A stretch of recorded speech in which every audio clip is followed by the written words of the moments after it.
안녕하세요. 장윤선 변호사입니다. 이번 시간에는 보관형 중개대상물 확인 설명서와 공인중개사의 서명 날인 의무에 대해서 의미 있는 판례가 있어서 소개해드리도록 하겠습니다.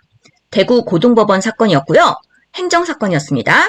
처분 경위 보실게요. 원고는 구미시 B에서 C 공인중개사라는 상호로 중개사무소를 개설, 등록하여 운영하고 있는 개업 공인중개사셨어요. 피고는 행정관청입니다. 2021년 4월 15일에 이 사건 사무소를 방문하여 현장 지도 점검을 한 결과 원고가 다른 중개사와 공동중개를 한 아래 계약 3건과 관련하여 원고가 보관 중인 중개대상물 확인 설명서에 중개사의 서명 또는 날인이 누락되어 있는 것을 적발하였습니다. 첫 번째는요. 원고가 D와 공동중개한 전세 계약서인데요. 확인 설명서에 원고의 서명 누락, 그러니까 원고의 서명이 누락돼 있었어요. 1. 위반 행위입니다. 그리고 원고와 I가 공동 중개한 아파트 매매 계약에 관한 확인 설명서에 매도인 측 중개인 상대방 중개사님의 날인이 누락돼 있었어요. 제2 위반 행위입니다. 그리고 세 번째는 원고와 P가 공동 중개한 아파트에 대한 또 전세 계약이었는데요. 이것에 관한 확인 설명서에 임대인 측 중개인 P의 서명이 누락돼 있었습니다. 이게 이제 세 번째 위반 행위였어요. 그래서 이 세 가지 위반 행위로 인해서 행정처분을 받게 되셨어요. 그래서 피고는 2021년 5월 26일 원고에게 확인 설명서에 서명 또는 날인을 누락하였다는 이유로 업무정지 1월 15일에 처분을 내렸습니다. 그러니까 이 사건 처분의 적법 여부에 대해서 원고의 주장 보실게요. 일단 첫 번째로 처분 사유의 부존재를 주장하셨습니다. 이 사건 1, 2, 3 확인 설명서의 원본 중 원고가 보관하고 있는 것 외에 원고가 중개한 계약 당사자, 상대방 계약 당사자, 상대방 계약 당사자 측 공인중개사에게 각 교부된 확인 설명서에는 원고와 상대방 공인중개사의 서명 또는 날인이 누락된 것이 없는 점, 이 사건 제1 확인 설명서에는 원고의 서명 날인 중 서명만 누락되어 있었고 이 사건 제2, 제3 확인 설명서에는 원고가 아닌 상대방 계약 당사자 측 공인중개사의 날인만이 누락되어 있는 점에 비추어 원고가 공인중개사법을 위반하였다고 볼 수 없다. 이렇게 주장하셨던 거예요. 그리고 두 번째 주장으로는 재량권의 일탈 남용을 주장하셨습니다. 피고가 유사 사안에서 공인중개사에 대하여 업무정지를 한 사례가 없는 점, 원고가 보관하고 있는 수백 건의 확인 설명서 중에 단 3건만 적발된 점, 계약 당사자나 상대방 공인중개사에게 교부된 확인 설명서에는 서명 및 날인 누락이 전혀 없는 점, 계약 당사자로부터 전혀 이의제기가 없었던 점 등에 비추어 볼 때 이 사건 처분으로 달성하려는 공익에 비하여 침해된 사익이 너무 커서 이 사건 처분은 재량권 일탈 남용으로 위법하다. 이런 주장을 하셨어요. 그럼 법원의 판단 보실게요. 일단 처분 사유가 존재하느냐 여부에 대해서 관계 법령의 구체적 내용인 관련 법리에 대해선 아래와 같이 설시하였습니다.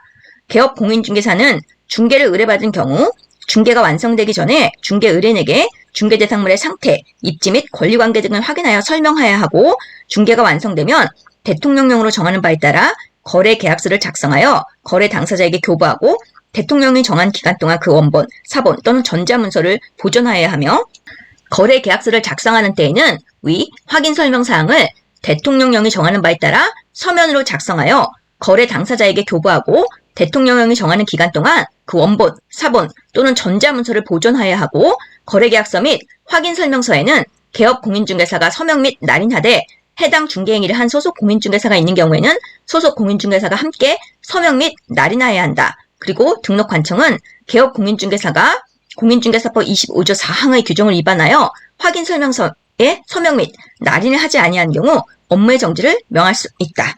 공인중개사법에 다 나오는 규정들을 쭉 설치한 거예요. 공인중개사법 25조 4항에서 정하는 서명 및 날인은 서명과 날인을 모두 하여야 한다는 의미로 해석해야 하므로 공인중개사법 39조 1항 7호에 정한 서명 및 날인을 하지 아니한 경우란 서명과 날인 모두를 하지 아니한 경우뿐만 아니라 서명과 날인 중 어느 한 가지를 하지 않은 경우도 포함한다. 이게 대법원 판례에 이렇게 설치가 됐기 때문에 지금 여러분들 실무에서도 다 서명과 날인 모두 같이 하고 있죠. 그러니까 판례가 이렇게 설치를 했어요.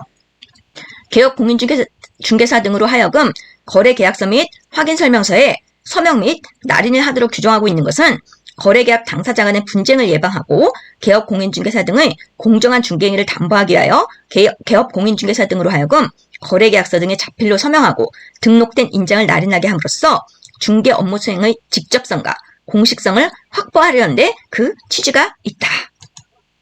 구체적 판단으로는 이제 제1 위반 행위, 공인중개사법 25조, 26조의 문헌이나 입법 취지 등에 비추어 보면 공인중개사가 거래계약서 및 확인설명서의 원본을 여러 장 만들어서 거래 당사자에게 교부하고 자신도 그 원본을 보관하고 있는 경우에는 공인중개사는 자신이 보관하고 있는 거래계약서 및 확인설명서 원본에도 서명 및 날인을 할 의무를 부담한다고 봄이 타당하다. 그러니까 보관용에도 무조건 다 서명 및 날인을 하라는 얘기예요. 그런데 원고가 보관하고 있던 이 사건 제1 확인설명서에 원고의 서명이 누락된 사실을 앞서 본 바와 같고 원고는 이 사건 제1 계약과 관련하여 확인설명서의 원본을 여러 장 작성하여 각 계약 당사자들 및 상대방 공인중개사에게 교부하고 그중 한 장을 자신이 보관하였다고 자인하고 있다. 이와 같이 원고가 자신이 보관하고 있던 이 사건 제1 확인설명서에 서명을 하지 아니한 행위는 공인중개사법 위반에 해당한다. 이렇게 판단했어요. 그 다음에 두 번째, 세 번째 위반 행위에 대해서는 업무정지와 같은 침입적 행정처분의 근거가 되는 행정법규는 엄격하게 해석 적용하여야 하며 그 의무가 불명확한 경우 행정처분의 상대방에게 불리한 방향으로 해석 적용하여서는 아니 된다. 위 인정사실과 인용 증거들 및 변론 전체의 취지에 의하여 알 수 있는 아래와 같은 사정들에 비춰보면 원고가 보관하고 있는 확인설명서에 상대방 측 공동중개인의 서명 또는 날인이 누락되어 있다는 사정만으로는 원고가 확인설명서에 서명 및 날인을 할 의무를 위반하였다고 인정하기에 부족하다. 따라서 이 사건 제2, 3 위반 행위가 공인중개사법을 위반하였다고 볼 수 없으므로 이를 지적하는 원고의 주장은 이유 있다. 그러니까 상대방 측 공동중개인의 서명 또는 날인이 누락되어 있다는 사정만으로 원고에게 책임을 묻는 건 우리가 상식적으로도 좀 이해할 수가 없잖아요. 공인중개사법 39조 1항 7호는 25조 4항의 규정을 위반하여 확인설명서에 서명 및 날인을 하지 아니한 경우 공인중개사에게 업무의 정지를 명할 수 있도록 규정하고 있으므로 공인중개사에게 서명 및 날인을 한 행위 의무를 부과하고 있는 것으로 해석된다.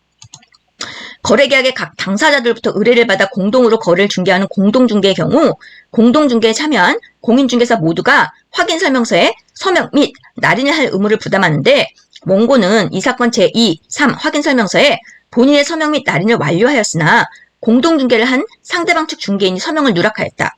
원고가 공동중개를 한 상대방 측 중개인의 서명 누락 행위에 대해서까지 법령상 책임을 부담한다고 보기는 어렵다. 너무나 당연하죠.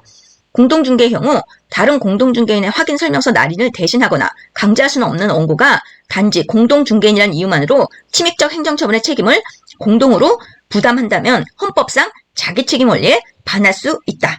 결국 이 사건 처분 사유 중 제1 위반 행위 부분만이 인정되고 나머지는 인정되지 않는다. 그러나 행정처분에 있어 수개의 처분 사유 중 일부가 적법하지 않다고 하더라도 나머지 다른 처분 사유로서 그 처분의 정당성이 인정되는 경우에는 그 처분을 두고 위법하다고 할 수 없다. 따라서 이 사건 제1 위반 행위 부분에 관한 처분 사유가 존재하는 한 이 사건 처분은 적법하다고 할 것이므로 원고의 처분 사유 부존재 주장은 이유 없다. 세 가지 중에 두 가지는 원고가 책임질 게 아니지만 어쨌든 한 가지는 원고가 책임을 져야 된다는 거예요. 법 위반에 해당한다는 거죠. 재량권의 일탈 남용 여부를 보겠습니다. 관련 법리 보실게요. 재량행위에 대한 사법심사는 행정청의 재량에 대한 공익판단의 여지를 고려하여 법원은 독자의 결론을 도출함이 없이 당의 행위에 재량권의 일탈, 남용이 있는지 여부만을 심사하게 되고 이러한 재량권의 일탈, 남용 여부에 대한 심사는 사실오인, 비례, 평등의 원칙 위배 등을 그 판단 대상으로 합니다. 그리고 재량행위에 의한 행정처분이 그 재량권의 한계를 벗어난 것이어서 위법하다는 것은 그 행정처분의 효력을 다투는 자가 이를 주장 입증하여야 하고 처분청이 그 재량권의 행사가 정당한 것이었다는 점까지 주장 입증할 필요는 없다. 그러니까 재량권의 일탈 남용은 주장하는 원고 측이 입증을 하셔야 된다는 거예요.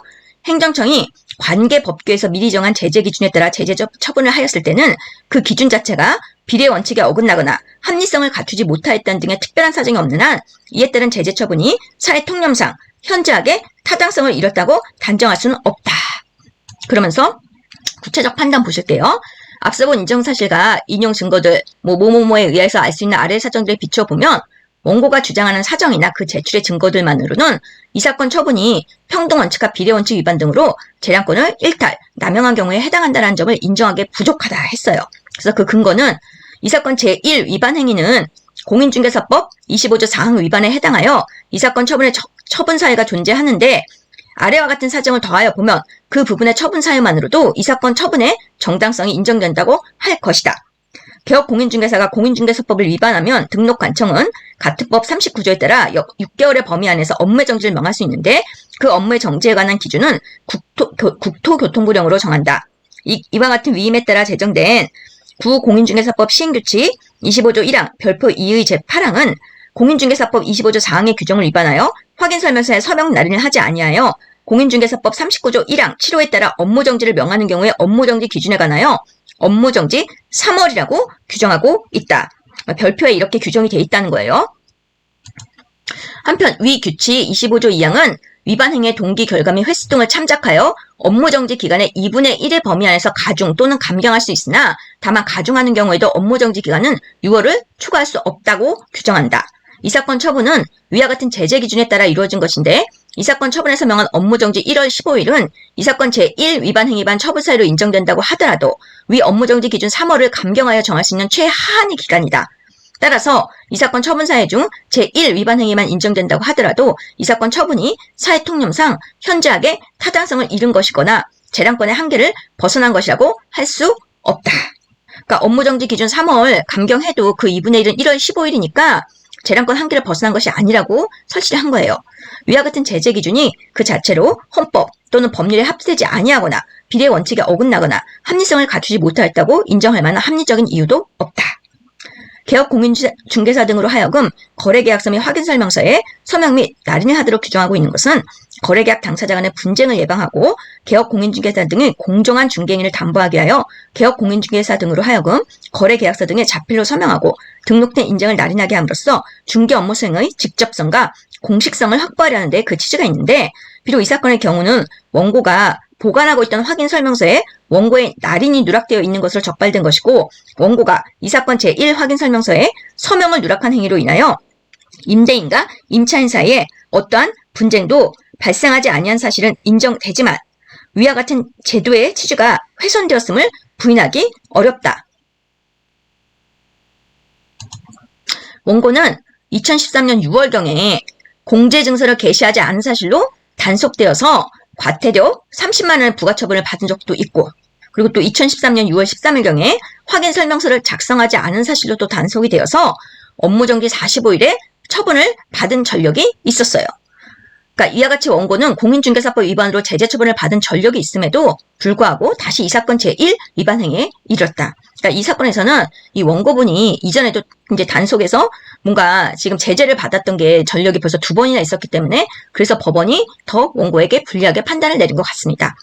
피고가 처분 사유로 제시한 3가지 위반 행위 중 이 사건 제1 위반 행위만이 처분 사유에 해당하고 원고가 피고의 현장 점검을 통해 단속되어 그 단속경에 참작할 점이 없지 않으며 이 사건 처분으로 인하여 상당한 경제적 어려움을 겪게 될 수도 있다.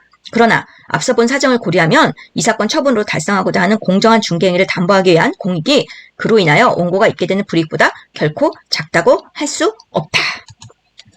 1심은 이제 원고 공인중개사님의 의무 위반의 내용에 비해 처분이 너무 과중하여 사회통념상 현저하게 타당성을 잃은 경우에 해당하므로 재량권의 범위를 일탈하여 위법하다고 판단을 했어요. 원고의 손을 들어줬는데 2심에서는 이 사건 처분이 사회통념상 현저하게 타당성을 잃은 것이거나 재량권의 한계를 벗어난 것이라고 할 수 없다고 판단하여 처분이 적법하다고 하였습니다. 보관용 중개대상물 확인설명서에도 반드시 서명 플러스 날인을 하셔야 하고요. 본인이 아닌 공동중개한 다른 중개사님의 서명 및 날인 누락 부분까지 책임을 지지는 않습니다. 그러니까 꼭 보관용 중개대상물 확인 설명서에도 서명 및 날인 해두시는 거 잊지 마세요. 오늘 방송 시청해주셔서 진심으로 감사드립니다. 좋아요, 구독 눌러주시면 저에게 많은 힘이 됩니다. 다음 시간에 또 뵐게요.